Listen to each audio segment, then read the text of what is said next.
ಪ್ರಭು ಯೇಸುವಿನಲ್ಲಿ ಅನುಗ್ರಹಿತರಾದ ಪ್ರಿಯರೇ, ಇಂದು ನಮ್ಮ ಉಪವಾಸ ನಿಯೋಗ ಪ್ರಾರ್ಥನೆಯ 6ನೆಯ ದಿನವಾಗಿದೆ.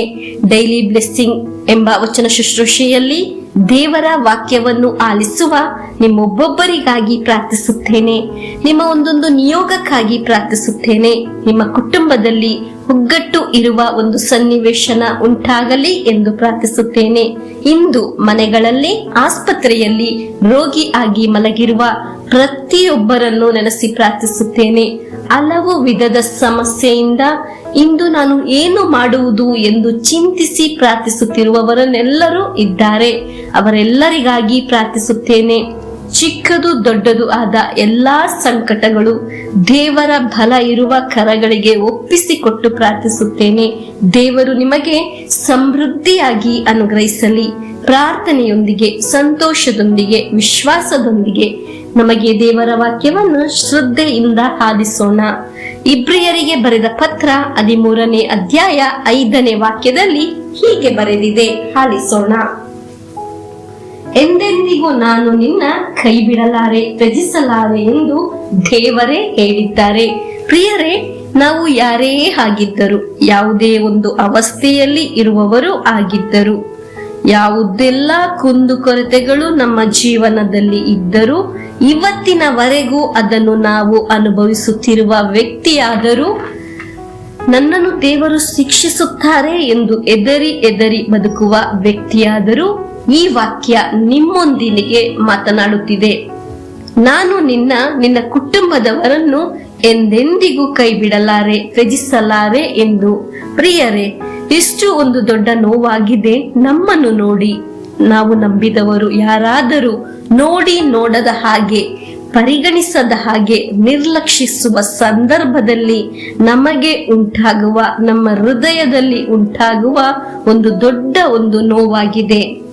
ಈಗ ಈ ವಾಕ್ಯವನ್ನು ಆಲಿಸುವ ಅನೇಕರಲ್ಲಿ ಈ ನೋವು ಅನುಭವಿಸಿರುವವರು ಇದ್ದಾರೆ.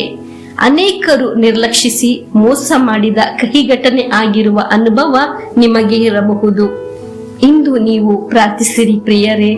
ಇಂದು ಕೇಳುವ ದೇವರ ವಾಕ್ಯದೊಂದಿಗೆ ದೇವರು ನಿಮ್ಮೊಂದಿಗೆ ಮಾತನಾಡುತ್ತಿರುವುದು, ನಾವು ಬರೆದು ಇಟ್ಟ ಒಂದೊಂದು ನಿಯೋಗವನ್ನು, ಪ್ರಾರ್ಥನೆಯನ್ನು ದೇವರು ನೋಡಿ ಹೇಳುತ್ತಿರುವುದು, ಎಂದೆಂದಿಗೂ ನಿನ್ನನ್ನು ನಿರ್ಲಕ್ಷಿಸುವುದಿಲ್ಲ, ತ್ಯಜಿಸುವುದಿಲ್ಲ ಎಂದು. ನಮ್ಮ ವಿಶ್ವಾಸ ಒಂದು ಅಡಿಪಾಯವಾಗಿದೆ. ಒಗ್ಗಟ್ಟಿನಿಂದ, ಒಮ್ಮನಸ್ಸಿನಿಂದ ಪ್ರಾರ್ಥಿಸುವುದು.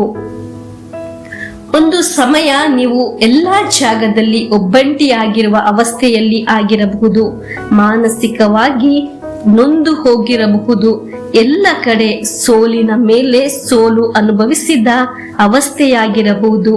ಪರವಾಗಿಲ್ಲ ಮಗುವೆ, ಈಗ ಆಲಿಸಿದ ವಾಕ್ಯದೊಂದಿಗೆ ದೇವರ ಕರ ನಿಮ್ಮನ್ನು ಮೇಲೆ ಮೇಲೆ ಎತ್ತುತ್ತದೆ. ಮನಸ್ಸು ಸೋತು ನಿರಾಸೆಯಿಂದ ಕೂತಿದ್ದು ಸಾಕು. ದೇವರ ಸಾನ್ನಿಧ್ಯ ನಿನ್ನ ಸ್ಪರ್ಶಿಸಲು ಪ್ರಾರಂಭಿಸಿದೆ. ದೇವರ ಶಕ್ತವಾದ ಕರ ನಿನ್ನ ಭವನದಲ್ಲಿ ಅನುಭವಿಸಲು ಸಾಧ್ಯವಾಗುತ್ತದೆ. ಇಂದು ನಾವು ಸಮರ್ಪಿಸಿದ ಪ್ರಾರ್ಥನೆಗೆ ಉತ್ತರ ಇದೆ ಎಂದು ವಿಶ್ವಾಸಿಸು. ನನ್ನ ಜೀವನದಲ್ಲಿ ನಾನು ಎಂದೆಂದಿಗೂ ಕುಗ್ಗಿ ಹೋಗುವುದಿಲ್ಲ ಎಂದು ವಿಶ್ವಾಸಿಸು. ನಾನು ಒಂದು ನಿಯೋಗದಲ್ಲಿ ಆಗಿದೆ ಪ್ರಾರ್ಥಿಸುತ್ತಿರುವುದು ಕಾಟಾಚಾರಕ್ಕೆ ಏನು ಕೇಳುತ್ತಿರುವುದು ಅಲ್ಲ. ದೇವರ ವಾಕ್ಯ ಶ್ರದ್ಧೆಯಿಂದ, ವಿಶ್ವಾಸದಿಂದ ನಾನು ಕೇಳುತ್ತಿರುವುದು, ಆತ್ಮದಲ್ಲಿ ನಾನು ಸ್ವೀಕರಿಸುತ್ತಿದ್ದೇನೆ. ಹೀಗೆ ನೀವು ವಾಕ್ಯವನ್ನು ಸ್ವೀಕರಿಸುವಾಗ ನೀವು ಆಲಿಸುವ ವಾಕ್ಯ ನಿಮಗೆ ಅನುಗ್ರಹವಾಗುತ್ತದೆ, ಅನುಭವವಾಗುತ್ತದೆ. ನಾನು ನಿನ್ನನ್ನು ಕೈ ಬಿಡಲಾರೆ.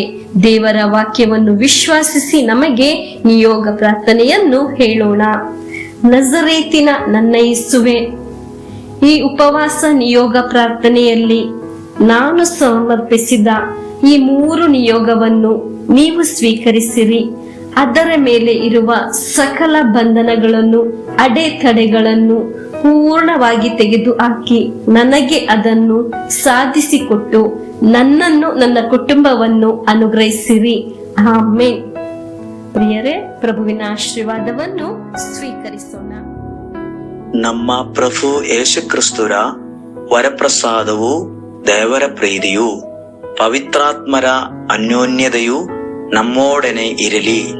ರೋಗಗಳಿಂದ, ಅಪಘಾತದಿಂದ, ದುರ್ಮರಣದಿಂದ, ಅಕಾಲಿಕ ಮರಣದಿಂದ, ಅಸೂಯೆಯಿಂದ, ಮೋಸೆ ವಂದನೆಯಿಂದೆಲ್ಲ ದೇವರು ನಮ್ಮನ್ನು ಸಂರಕ್ಷಿಸಲಿ.